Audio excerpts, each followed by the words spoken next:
G'day punters. After a couple of week hiatus, the Wild West is back. Remote version of the Wild West nonetheless, but we are back.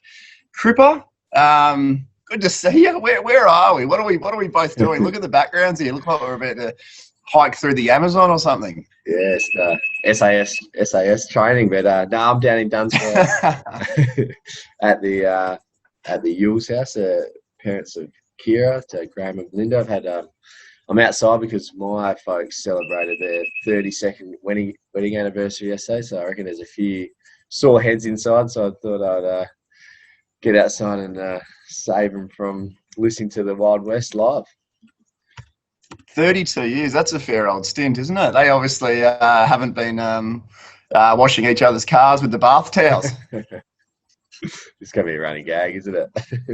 Yeah, it is a running gag now that it came up yesterday. Well, I'm just out in my backyard, and we can't make this too long because Spotty's just done an absolutely massive log about 3 metres from me, and it absolutely stinks. So let's get into this, Crip. We'll have a look at last week's Perth Cup Day card very quickly.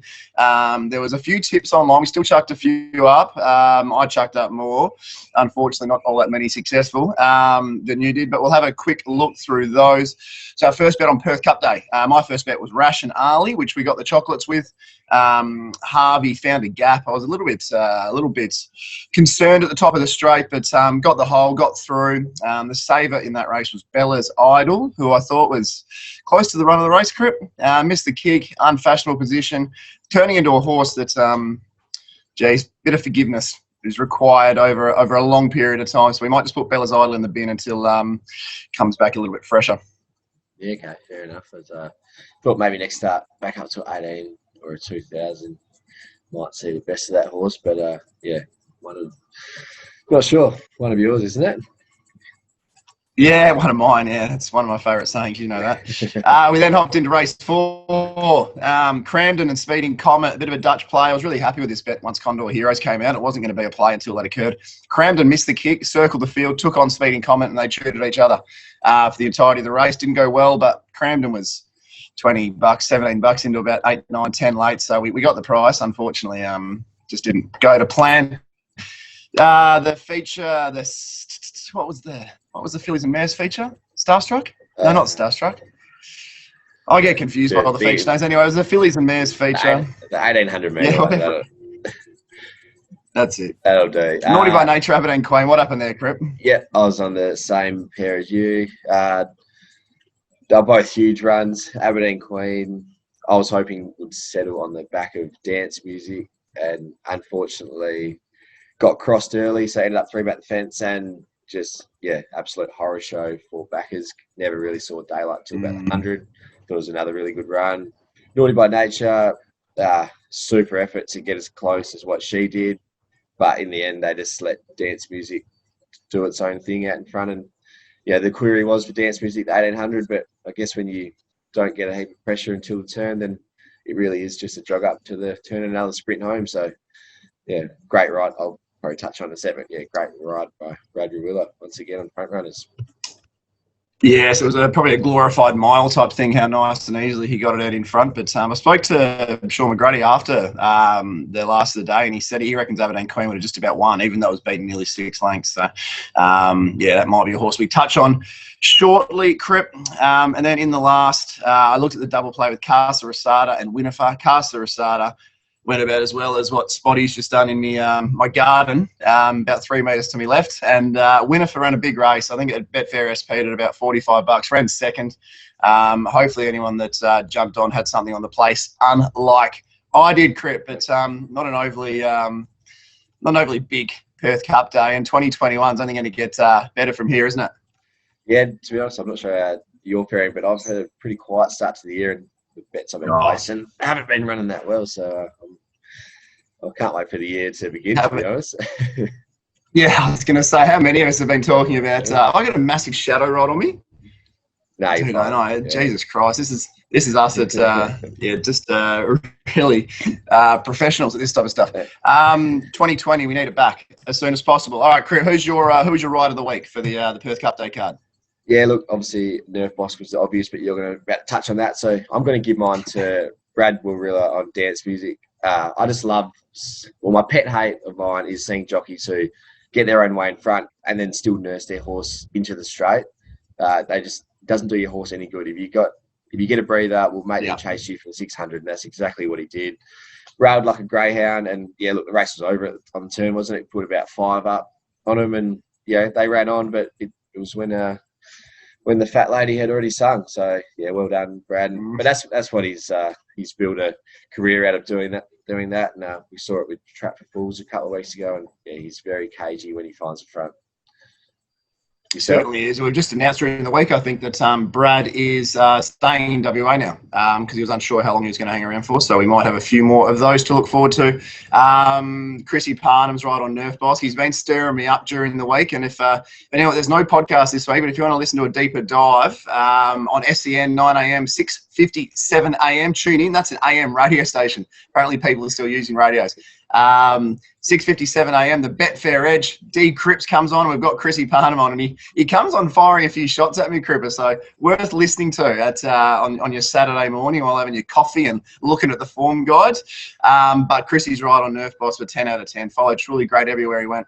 Absolutely broke my heart. Those that follow our videos will know I've been tipping truly great for several weeks now, a couple of months even, and to go down in a photo like that after sitting deep the trip with 60 kilos was it was just telling of the whole story of is he going to go there, is he not going to go there. So well done to Chrissy Parnham, good ride, good win. Yeah, symbolic of the battle that Parnham and Pike are having over the last few months too, and yeah, to be honest, they're neck and neck. I'm pretty sure somewhere last week that even since Pike's got back, I'm pretty sure Chris is holding his own in the Jockeys Premiership. So it'll be interesting to see if Pike can catch him, I guess, because at the moment it doesn't look like that's going to happen. But you never ride off the wizard, do you? No, you certainly don't. I think it'll be a Chautauqua-like effort coming at him. But I think we're genuinely blessed with two of the best jockeys going head-to-head that we've seen in, I can remember in the last 10 years. It's sort of Pike and Harvey, 5-6 years ago type thing. We're sort of seeing with Pike and Parnham now. So, cracking stuff. Love watching it. Crip, you got one for us to follow going forward? Yeah, look, I'm going to go the obvious. And I've been on Aberdeen Queen a fair few runs this prep. She has not had any luck whatsoever at all 4 of her starts. So, hopefully she might be able to break through at start number 5.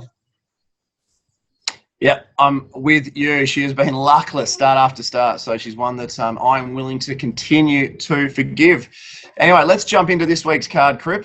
It is Easing Wold Stakes Day, the Easing Wold Stakes Day.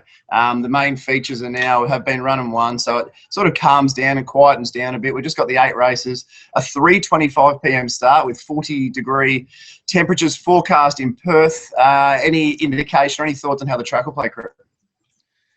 I can't really see there's any reason why it would play different to what it has sort of been over the last 6 or 8 meetings. It was funny how on Saturday we'd been getting southwesterlies all season and the track's been playing quite on pace despite that. And then on Perth Cup Day we got the easterlies and it was not a disadvantage to be on speed, but it was probably one of the fairer tracks we've actually seen over the past few months. So, look, your guess is as good as mine at the moment, but I always say, Ascot, hot day, the track will be firm, winds are light.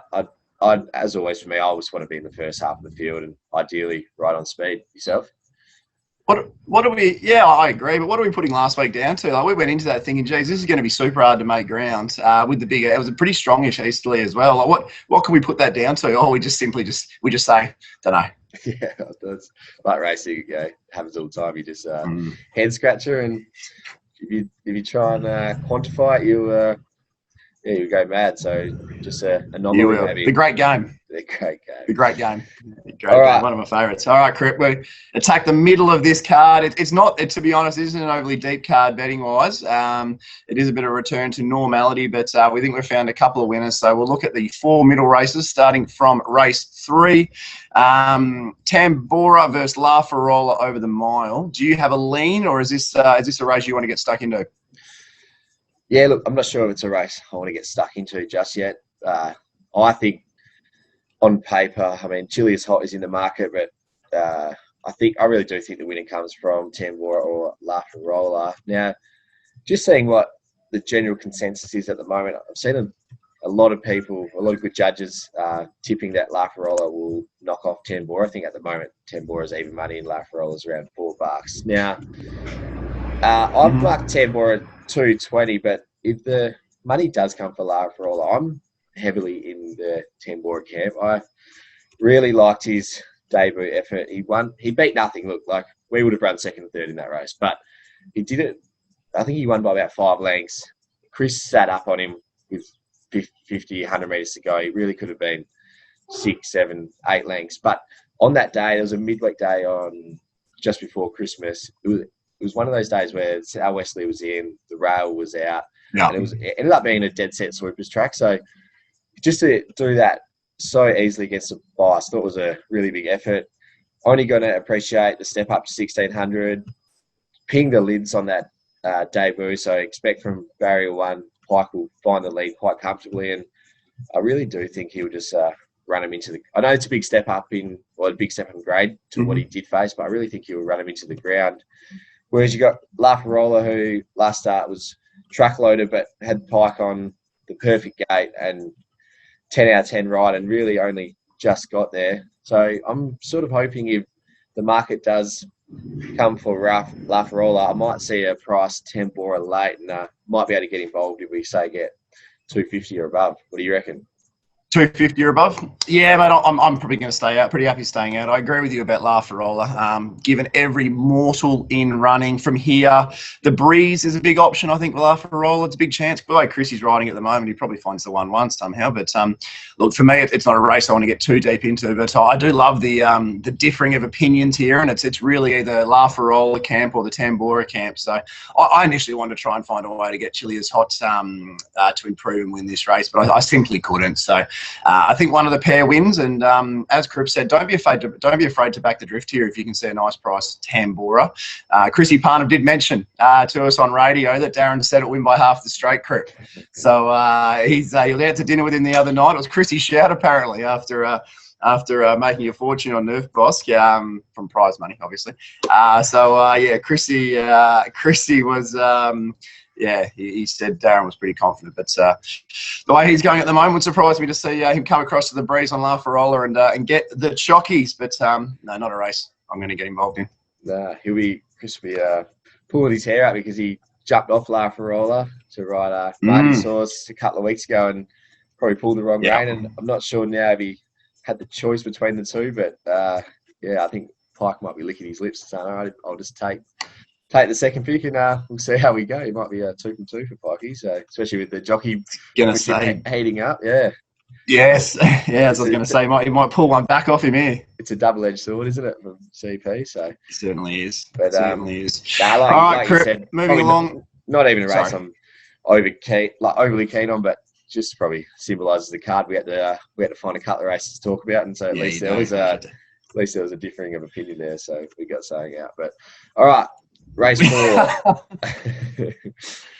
Race 4. What do you got for us here? You got a bit of a special here, I believe. All right. This is the one race on the card where I'm going to tip something with a degree of passion. So, Cuballing, 4-year-old gelding. Now, his first 2 starts with 2 really tough on-speed wins, rated super. And after they tipped him out after those 2 starts, and there was always a bit of a spruik about him. I think the ownership group might have turned back some offers from Hong Kong if my memory serves me correctly. Now, I'll put my hand up here and say I absolutely launched him first up last campaign. He went in without a trial, and the betting really did tell a tale. I think he would have been 240, 250 out to over $4 on the fair late, and to be honest, ran accordingly. He sat outside the leader and was the first horse gone in the straight. And I thought it's interesting that they didn't trial him and put him, into race first up and without the trial. And then the betting told a tale. But so they sent him back to the trials. His trial was actually, I thought, was pretty scratchy, and I thought, maybe this horse has got some issues. But his next run was really good. He took a sit, and Jade just found some trouble in the top of the straight. It wasn't a heap of trouble, but it was enough when he only got beat 0.1 of a length. So you'd say it was a good thing licked. Now, tip straight out. Resumes on Saturday. Now, they have trialled him this time, and I went back through his trials. I think this is the best he's ever trialled. So I'm really confident that they've got him back to his best and what he showed in his first 2 starts. Drawn barrier 1. Every chance Jason Brown might try and find the front, but there's a stack of speed in this. And so just from that, he's got options. If the speed is too strong, he can just let it go by, sit in the box seat. And as we've seen at his last start, he can run well by taking a sit. Now, on the flip side, you've got Will Chino, who you mentioned before. Chris Parnham made his best bet of the day on your show. Now, she was, look, no doubt she was super first up, won a maiden by, not a heat, but they put on 6 or 7 lengths to third, and the Universal Pleasure has since come out and absolutely bolted in. So that form looks really good. But from barrier 12 with, as I said before, 3 or 4 really genuine leaders drawn inside, I just don't know where she gets to from the gate. And my figures tell me that there isn't a heat between the 2 horses. So you've got one that's drawn 12, the other one that's drawn 1, and I'm getting a much better price for mine. I think it's at the moment $260 compared to $4. So yeah, really, really happy to be on Hugh Balling here. And yeah, he'll be on a thin card. He'll be my best of the day. Very good. It's funny with a horse like Hugh Balling, it just sticks in my mind, that big drift and that big failure so much. And I go back and look at his record and I go, well, hang on. He's had 4 starts for 2 wins and an unlucky second. And in my mind, he's just he's a horse that's failed, or he's a pretender horse, just because of that one drifting poor effort that sticks in my mind so heavily after those big offers, as you mentioned before. So, look, this is the race I'm going to leave to Crip, these short sprints. With his data, he middles these. So it will be interesting to see what Chrissy Parnham does on Will Chino, though. He has mentioned he doesn't want to go as hard as he did last start, where they went lickety-splits with Universal Pleasure. So if he has to breeze, it's a lot harder to win a race sitting from the breeze or even 3 deep, as Crip mentioned, with the amount of speed drawn underneath, than to find the rail and get around like a greyhound. So I can definitely see what you're saying with Q Balling. And there isn't much depth to this race after those 2. So I'd be surprised if one of the 2 isn't winning. Yeah, the only way I can see one of those 2 not winning is if they absolutely chop each other, or the speed horses just go way too hard out front and Saint comes from behind. But yeah, if I had to, in my market, there is no third pick. It's Genuine Daylight. So in what I think is on paper a match race, I'll be with the one who's drawn better and and the better price. So it makes sense for me. You'd take $4 about a coin flip, wouldn't you, Crip? Exactly. That's right. That's a very good analogy, actually. So, and that's like you said. Yeah, I remember that failure vividly in my mind too, just because I was heavily invested that day. And if the stable elected not to trial again, there would be a bit of doubt in my mind. But just now seeing him come to the track, and like I said, I thought it was a really good trial. He's the best trial that he's done. So yeah, I'm confident that the stable have him going well, and happy to get involved. All right, on to race 5, the first leg of the quaddie, the Easingwold Stakes, $100,000 race. Very interesting map here, Crip. I am one of very few. I've spoken to a few other judges, and I seem to be one of very few who is of the opinion Son of a God can cross and find the rail, and not just cross and find the rail, but I think Son of a God crosses and finds the rail really easily here. Excuse me. Abdicator, Harry Thomas, and Laurentino are all drawn underneath Son of a God. But I don't think any of the 3 are necessarily super quick beginners. I have no doubt that if Chrissy Parnham is aggressive and Simon Milliard, the way Simon Miller likes to train his horses and tactically likes his horses to run, I can't imagine there's any other plan here than just to simply roll forward on Son of a God. I think if Son of a God finds a top, and between him and Dig Deep, the champ, between him and the champ, I think you're going to have Harry Thomas, Abdicator, who's about a month between trial and run, and Laurentino. I think there's enough of a little bit of a roadblock there for Pikey to have to come out and try and chase a very smart one in Son of a God. And look, I hope I'm wrong, and I'm not taking the $2.10 about Son of a God. I think that's absolutely bare bones. But I do think Son of a God goes forward here and improves on his last start victory over Zeeble. But interested what you think map-wise and what they will do with Son of a God, and whether he has the speed to cross, as I think he probably does. Yeah, definitely didn't map it like that.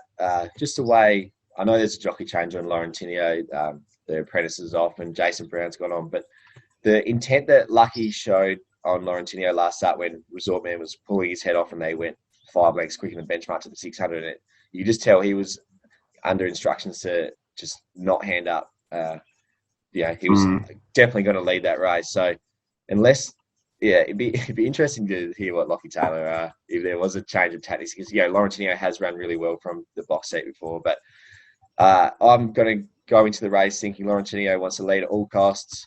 Son of a God might be able to cross Abdicator, but I had him actually map 3 deep, or there's every chance that the way Chris is riding, like you said before, he might be able to slot in. I'm a race where I'm not that keen to play, but Son of a God came up well under the price of in my market. I actually had him and Dig Deep equal favourites. Dig Deep, I don't know, it's above my price, but you know what I'm like. I'm just. What's wrong? It's a bet. Then. Where we go? Technically, it should be, but and also when you have Son of a God such a bigger discrepancy to the market, I've got a few that come up over my price. I mean, thought Luke's Gold was a bigger run. No offense, but then Dig Deep last start. Chris Nickel doesn't drop his whip. He probably goes close. But again, from barrier 8, don't really know where he gets in the run. Probably deep, but imagine if he got on the back of Son of a God 3 deep recover, that would the connections of Luke's Gold would, I can get pretty excited as they rounded the home corner. And again, Laurentinho was only beaten 1.9 last start, gets Jason Brown on, similar to Brad Willer, real cagey front-running jock. He can sort of play a bit of cat and mouse with him. Probably, there's every chance he won't be able to. Then I think Laurentinho's another winning chance too. So, a race where I think there's 4 good chances, and I'm not that keen to get involved at the current prices. What price you got, Dig Deep? I had Dig Deep and Son of a God 360. Oh, right. The $4 is a load up job then. We'll see what as I said, I'm pretty confident. You see what Betfair does, exactly right. Last start, Dig Deep was 6 out to about $10 late, despite it being the Pikey race. So we'll see what Betfair does here. But look, I hope I'm wrong. But I see Son of a God finding the rail. But I am very much alone in that speed map. So it will be purely from a map point of view. It'll be interesting to see how it does eventuate early. But I hope I'm wrong, and I hope the champ puts 2 in a line before we start planning a little Melbourne assault trip. Is that right? Is it? Going on race? Maybe the thought process. Breaking news. Breaking news. Yeah, wouldn't that be a little weekend away for the lads? Did Chris give you any insight into what he was thinking with Son of a God? He told us he'd either be first or last. He's yet to speak to Simon Miller. He said from the gate there'll be no thought process to do anything besides try and lead him up or snake it back to last. Yeah. So, that's good though. I actually quite like that tactically. I think if you try and find a spot in midfield in a race without a huge amount of speed, you're sort of setting yourself up for failure to sit deep the trip. So, interesting to see what happens in the first 100 metres of that race, Crip. I won't be on course either. I've got to babysit my niece. I'm a changed man. You are. No, that's good karma. So hopefully you'll get a few winners from that, I reckon. Yeah. Well, it's all about karma. Clearly done nothing right in 2021 there. Race 6, Crip. One that I'm keen on. Probably my only really bet of note for the day. This is the best race of the day. A lot of horses with really good form coming into this event. Gates of Babylon's a very interesting runner. 3 trials, was then scratched. Then went horrible first up, and it's now been the best part of a month. It's actually been 35 days since we've seen Gates of Babylon again. So you got to think he's probably just not a very happy horse. I'd suggest very difficult to come at him with any type of confidence. But with Gates of Babylon, Agent J, last of the line from barrier 10, they'll be aggressive there. Sassy Trader can race forward, and Whack and Tanker from the widest alley will go forward as well. There's plenty of speed on here, Crip, and there's one horse who I think will benefit from that speed and actually has a little bit of tactical speed himself, and that's Comfort Me. I thought Comfort Me was huge first up over the unsuitable 1,100 metres behind Platinum Bullet, who obviously went on to win again, or dead heat again, a week ago. Then went out to Pinjarra in the Mandurah Cup, $100,000 race. It was a really strong version of the Mandurah Cup as well. They opted to snag from the wide gate, which, look, it was understandable, I guess, but this is a horse who really does have good tactical speed. I think he led his first 3 or 4 until they realised he was a far better horse with a sit. He ran the quickest last 1,000, 8, 6, 4 and 2 of the entire day. One for the replay watchers, as Scotty Emery would say. They would have nobody would have missed the run. Barrier 8 is slightly sticky here, but he's drawn directly outside Cryptic Love, who misses kicks, and then 2 or 3 of the other ones directly underneath him will either go forward or right back. So I think he only has to navigate his way across a couple of the runners underneath him. I think there's a spot midfield there for him, even forward of midfield. If they show a bit of aggression and then he allows last of the line and Whack and Tanker from 10 and 11 to come across, I don't think it's impossible he lands in a prominent position, almost like a 1-1 type thing. Look, I think this is a horse with a lot of upside. It's a horse that isn't one of mine. It's not one of my sayings, as you know, but I've never found him before. So I always enjoy finding a horse that I haven't found in the past or I've never had a real great affiliation with. So the fact that I found him here, and I found him as a clear favourite around that $4.50 mark, I'm pretty happy getting stuck in. And at $2.50, $2.60 a place, it's probably not my sort of each way bet, but I have a fair amount of trust in this horse and what he's starting to do, and the fact he's really going to peak third up here. So on a card where I don't like much, at nearly double my price, around that $8 mark, looking back, comfort me each way, Crip. What are you thinking? Yeah, just on comfort me, he was a horse that just really lasts prep. I think I backed him first up at Northern. Do you remember LA? What was that? Oh yeah, in the Betfair Origin Comp, we've laid him, and he's won by panels. Yeah, I backed him first up last prep in a week race at Northern, but the money came and he had every chance and was a bit disappointing. I sort of thought, don't know how good he is, and then all of a sudden he really just hit his straps, didn't he? And I 100% can see what you're saying with first up he was really unlucky behind Platinum Bullet, that Resort Man form, and then like you said, last start, leader bias track, got back all the fastest sectionals of the day. So, my only query is if you think that he maps well, then, might be something to read into. But I just thought that barrier 8 looks a little bit sticky. But, I've got him about the market price, so definitely wouldn't talk anyone out of being on him each way. My top pick is Sassy Trader, a horse who has let punches down a fair bit this prep with his tendency to miss the kick. Last start, however, Lucy actually replaced an injured Jordan Turner on the day due to a fall, and she managed to get him out of the barriers quite nicely, settled in the box seat, and look, if you go back and watch the replay, he was absolutely certainly beaten. She was standing up in the irons at the 100. She just couldn't get a run, and when she did, the horse really flashed through the gap late to run second behind Agent J. Now, look, the wizard, William Pike, goes on, sit sprinter.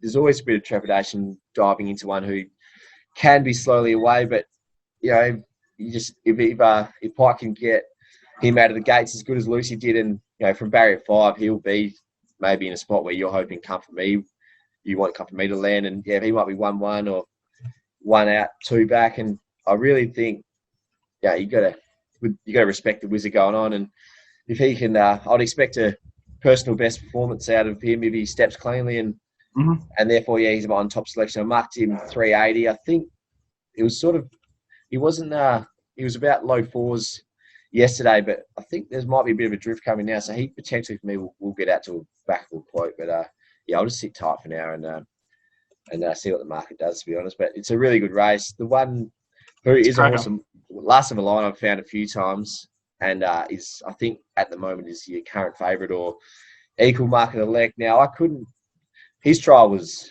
elite, 10 out of 10, but just Ryan Hill in his 4 career starts has ridden this horse an absolute 10 out of 10, or maybe his debut, I'll give him 8 out of 10, but his next 3 rides were 10 out of 10, and just from barrier 10, I really just don't know where this horse. I'm looking forward to seeing how this horse goes without those curler rides. So every chance they'll go back, or if they don't go back, then if you're thinking Comfort Me is going to slot in, well, Last of the Line's got to be another pair outside him. So every chance he could get 3 deep. But if Hilly can give him a perfect steer again, he's got to be a huge chance. But I think as your current favourite, he looks a bit of a risk from that gate.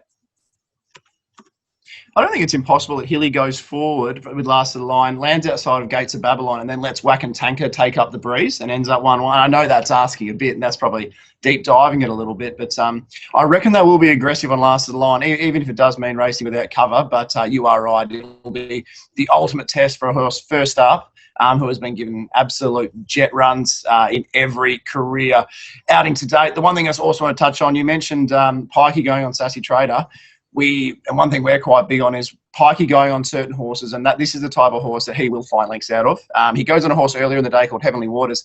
I don't think that's necessarily as big a change, Lucy Warwick to William Pike, because the horse that will go forward, it's a horse that will just roll along. Obviously, Pikey, hands and heels, he'll get a little bit more out of it in the straight, but this is the type of horse with his guile and with the way Pikey rides, you will see a noticeable difference and a noticeable improvement in it. So massive jockey change on Sassy Trader, but cracking horse race. And I think Betfair, especially, we haven't even mentioned Salaya, who's your equal favourite with last of the line. There will be some backable quotes late on the exchange here, I reckon. So I wouldn't be afraid to keep your powder dry, and I wouldn't be afraid to hop into a drifter here. Yep, 100% cracking race. And the only thing, what you mentioned before with getting outside Gates of Babylon, but in my map, Agent J is going to also be going forward, and Gates has drawn 2 and Agent J's drawn 3. So, yeah, it just looks a little bit sticky for me at the top end of that speed. Plenty of speed on. Plenty of speed on you. Yeah, all right, Crit, we've gone for a while here, so let's get straight into it. Yeah, let's get straight into it. Who's your best? Yeah, best bet, race 4, Keep Battling. Yourself? Best bet, race 6. Number 6, Comfort Me, each way. I think we'll see a nice high single-figure number throughout on the exchange. So happy with that being the one and only play of note for the day. Yep, very good. All right, guys, that wraps up our first edition of the Wild West remote version. Now, as always, if you want to hear, the 1-1 having a well-deserved rest this week, but if you want to hear Terry's full in-depth analysis of the card, jump onto SEN at, what was it, 7:50 a.m.? 9 a.m. in the morning, and the radio station is 6:57 a.m. 6:57 a.m. I got that right. So that's called the the Betfair Edge. That's correct. Yep, the Betfair Edge with Miles Fitzner. Nice. And joined by Daniel Cripps and Chris Parnham. Yes. And, what a the sharpest minds. And as always, cripsracing.com if you want to see more of my stuff. But until then, good luck on Saturday and gamble responsibly.